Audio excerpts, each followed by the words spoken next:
กราบสวัสดีทุกคนนะวันนี้ก็มาพบกับช่องบ่าวหลานนนทงคือเก่านี่พี่น้องสิว่ามากินสมมะขามเนาะนี่มะขามแซ่บๆอยู่หน้าพี่น้องอยู่หน้าคือเก่าประจันเนาะโอเคใครสิว่ากินเลยมันนี่แก้วปลาแดกพี่น้องแซ่บนี่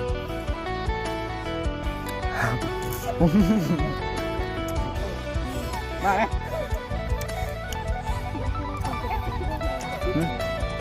แซ่บพี่น้องแซ่บ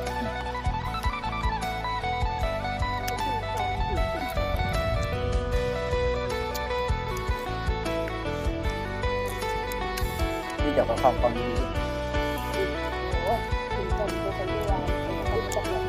เอาแล้ว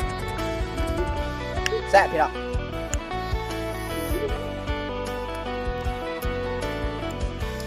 ได้ได้เจอเหรอ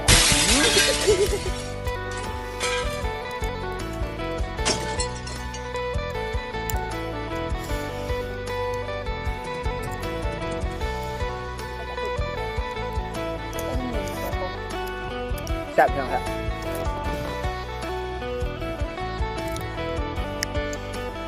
ออกมาไหม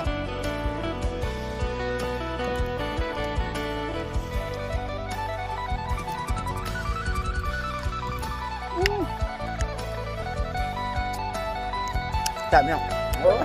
แซ่บนี่ไม่กาดต้องหนาวเฮ้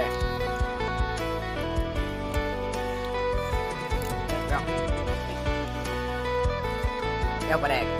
มาทำแบบ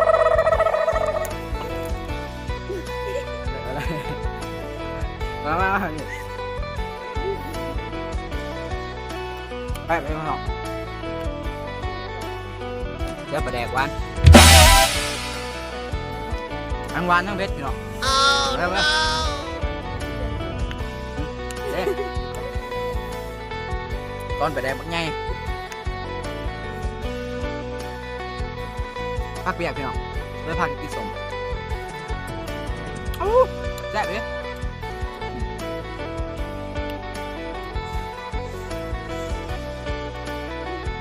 แซ่บ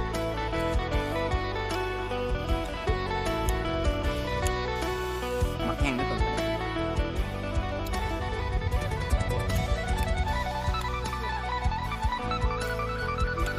แซ่บ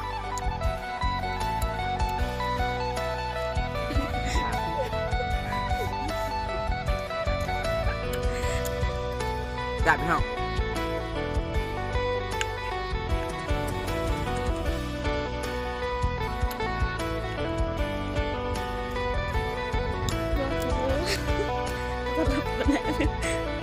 มาเด้อนี่นะมาว่าพี่น้องแก้วปลาแดกพี่น้องตั้มแบบเราเล่านี่แหละนี่มะขามอ่อนเนาะมะขามอ่อนแซ่บพี่น้องโอ้ยมาเด้อ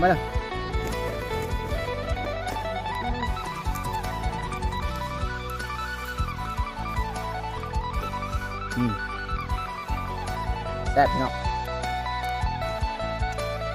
โอ้ยหมดมาเด้อ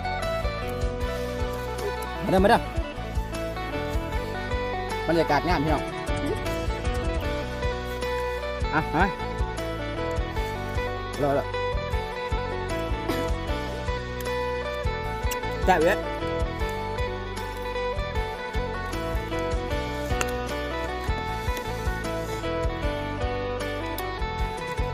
อยู่ไหอยู่หน้าคือเก่าพี่น้องกินสมบัติคำเนาะรู้สึกว่าอยากสมแซ่บ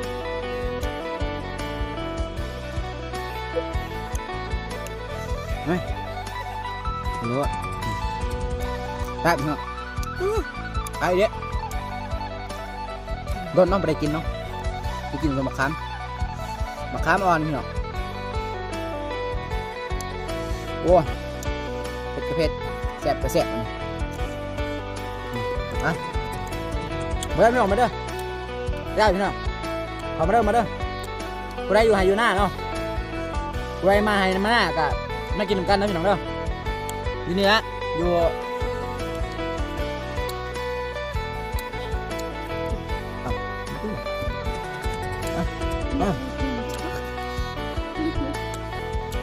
เอาไว้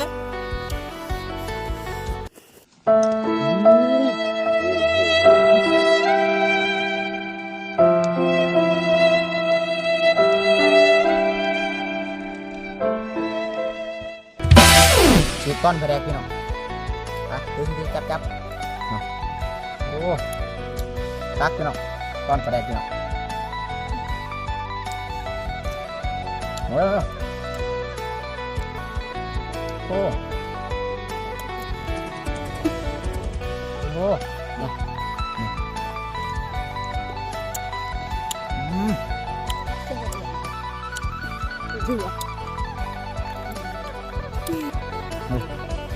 ที่ต้นประแดกอยู่นะมาจีประแดกกันมันกันนี่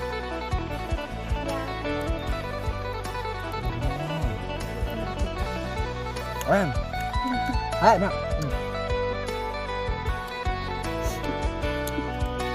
โอ้อักแซ่บเนาะเว้ยจับเอง สมชื่อ หน้าตากับพ่อบางทีเหมือนเนาะก็รออยู่เนาะ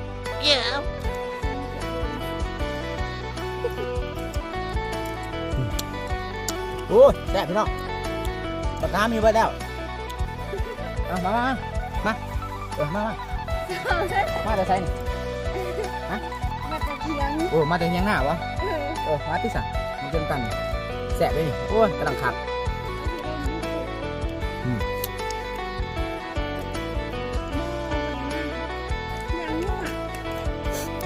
มาแล้วก็กินบ่ได้เผ็ดพี่น้องเผ็ด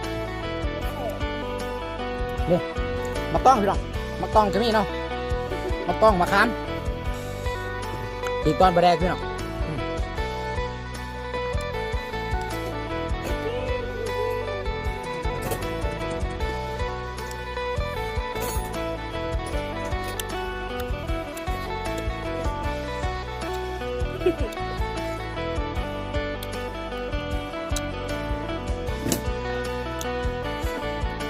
โอเคพี่น้อง